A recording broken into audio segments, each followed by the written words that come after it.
QPR slumped to the very bottom of the Championship on Saturday afternoon following an expected 2-0 loss away at Leeds United, with Rangers' second loss of the week making it 11 league matches without a win and just 1 from 15 in the Championship overall this season. As usual, I'm going to break down this Rangers performance, but before I get into it, I just wanted to let you all know that all of my content is now also available to listen to in podcast form via Spotify and Apple Podcasts. So if you prefer to listen than watch, search for Hoopsa on the platform of your choice and make sure to give me a following and a rating on there too. Thank you so much for your support as ever, and let's get into it. Marty Cifuentes went for 3 changes and a new formation after Tuesday night's disaster class. Harrison Ashby returned to the starting lineup in place of Haverton Santos, not at left back this time but right wing back, meaning Dunn, Cook and Field were all lining up as centre-backs, with Saito making a third appearance of the season at left wing-back. In possession, this meant something like a 3-4-3, with Morgan and Varane the pairing in the middle, while up top Zancella was flanked by Lucas Anderson on the left, replacing his compatriot Madsen,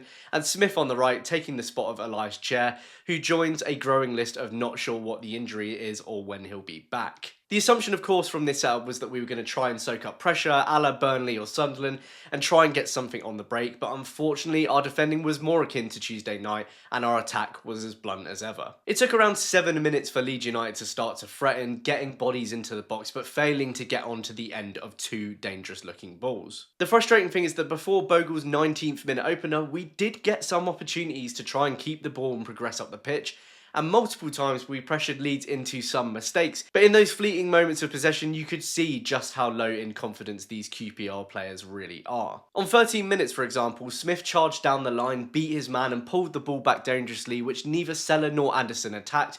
and although we mopped up the loose ball straight after, the move ended seconds later when Sam Field managed to sideway pass the ball off of the pitch with next to no pressure applied to him. Varane put in some strong tackles in these early stages too, and dare I say it, but in the first half, Seller actually held the ball up pretty well, but there was no one around him to distribute the ball to or spin off of, which he was evidently frustrated by. We just didn't look brave enough to take the game to Leeds. And for some reason, after going a bit more direct over the last few games, our insistence on playing out at the back and passing the ball back to the goalkeeper has returned. Jimmy Dunn in particular is completely unwilling to play a forward ball, meaning given how poor his defending was in this match, his sole responsibility appears to be to pass it back to Nardi. And Nardi's tactic of lingering on the ball until the last possible moment to draw a Leeds man in and remove someone from the press makes sense on paper, but the fact that Cook and Field were so slow in trying to move the ball up the pitch once he'd moved it onto them almost entirely undoes any momentary advantage that is gained from doing that. 16 minutes in, Leeds really started to get going, carving us up with neat little triangles and turns, with one such move ending with Aronson striking the crossbar. Saito then got caught lingering on the ball in the aftermath, and Bogle looked set to have a simple shot at goal until Cook pushed it out for a corner. And it was from the moment this corner was taken that you could see we were moments away from conceding, with dangerous balls coming in from either side before Varane yeeted a half-hearted attempt at a clearance from Smith. But 10 seconds later it was happening all over again, with Joseph nearly pirouetting Aronson's cross in from the left, Solomon miss-hitting Rothwell's delivery, Nonto's shot hitting a mess of bodies, and then Steve Cook putting it onto a plate for Bogle to finally put everyone out of their misery by scooping it onto the crossbar and in the back of the net. It was an absolute mess, and in the space of 30 seconds, Leeds essentially had 5 very good individual opportunities to take the lead.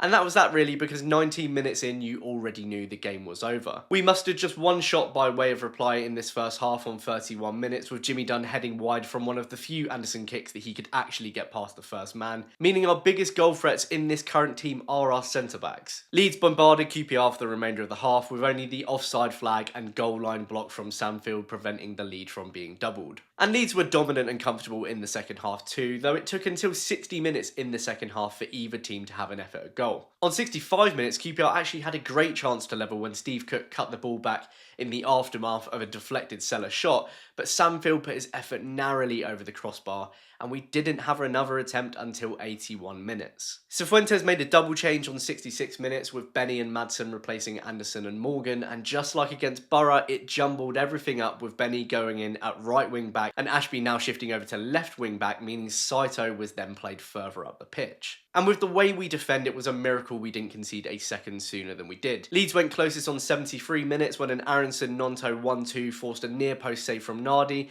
with Jimmy Dunn for some reason deciding then was a good time to try to do kick-ups with a loose ball, and only Pirro's mishit getting him out of jail for it. Morrison was the next sub on 81 minutes, replacing Varane, becoming the third QPR player of the match to slot in at left wing back, with Alfie Lloyd simultaneously replacing Ashby. Now obviously none of us expected anything from this one, and so that made it even more frustrating when we spurned an absolutely golden chance on 84 minutes to equalise, when Saito stole a loose Leeds ball in their own half, charged towards goal and laid it off to Jan Sella, who cut in on his right and couldn't even get his shot on target when he could have set it back to Koki for a shot or crossed to Alfie. He's a striker desperately needing a goal, so I get it, but to not even force a save is outrageous. And of course, after a chance as good as that, there was just enough time for Leeds to finally find that second goal they were after, with our last sub Havison Santos being completely bypassed on the left as he was on Tuesday, allowing Schmidt to glide his way around the edge of our box and Pirro to force the ball through our centre-backs like they were paper mache, leaving him free to dink it into the bottom right of the net. And thus ends an absolutely hideous run of fixtures since the last international break. 3 losses to Portsmouth, Borough and Leeds,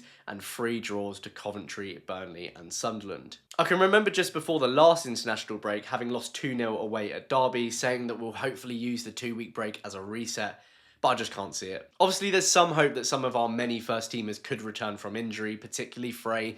but this rot started with them in the side, so I just don't hold out too much hope of us improving. Ultimately, we now can see that this team just isn't good enough, and our only hope of staying up for me now is the January market, just like it was in Warburton's second season, last season, and the season before. This current group will absolutely not cut it alone. And obviously that begs the question of whether we'll actually have any money to use in January, or did we use it all in the summer? If Cifuentes is still in a job by the time the league returns in 2 weeks, I can't imagine he'll have too long left if we can't find a win against one of Stoke, Cardiff or Watford. I sincerely hope we find a way of turning it around, but I just can't see it right now. Anyway, that's all from me. Please do let me know your own thoughts in the comments below. If you're watching on YouTube, then do hit like and subscribe if you've enjoyed this video, or if you're listening in podcast form, do click follow and leave me a review as well. Thank you so much for tuning in, and I'll hopefully see you in the next one. Cheers!